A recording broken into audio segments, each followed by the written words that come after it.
नमस्कार, सार समाचार में आपका स्वागत है। पहला समाचार है, संसद के दोनों सदनों में राष्ट्रपति जी के अभिभाषण पर धन्यवाद प्रस्ताव पर चर्चा जारी है। वर्तमान में संसद का बजट सत्र चल रहा है। 28 जनवरी 2026 को राष्ट्रपति जी के अभिभाषण के साथ इस सत्र की शुरुआत हुई थी। प्रधानमंत्री जी 4 और 5 फरवरी को लोकसभा एवं राज्यसभा में चर्चा का जवाब देंगे।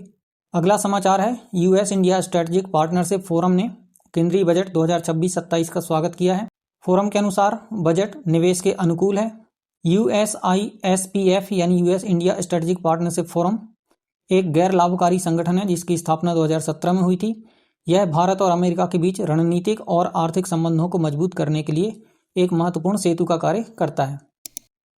केंद्रीय युवा कार्यक्रम एवं खेल मंत्री डॉक्टर मनसुख मांडविया ने आज माई भारत बजट क्वेस्ट 2026 का शुभारंभ किया है। यह केंद्रीय बजट 2026 पर आधारित एक राष्ट्रीय स्तर की ऑनलाइन प्रश्नोत्तरी है। इसका उद्देश्य देश के युवाओं के बीच केंद्रीय बजट की समझ को बढ़ावा देना है।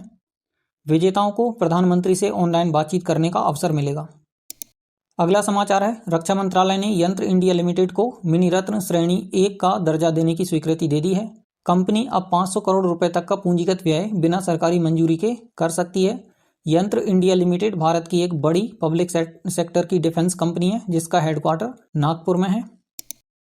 इसके बाद समाचार है कि सुप्रीम कोर्ट ने केंद्र सरकार को तमिलनाडु और कर्नाटक के बीच पेन्नैयार नदी विवाद को सुलझाने के लिए न्यायाधिकरण गठित करने का निर्देश दिया है। सुप्रीम कोर्ट ने कहा है कि केंद्र सरकार 1 महीने के अंदर अंतर्राज्यीय जल विवाद न्यायाधिकरण का गठन करे। पेन्नैयार नदी कर्नाटक से निकलकर पूर्व की ओर बहती है और तमिलनाडु से होती हुई बंगाल की खाड़ी में मिल जाती है।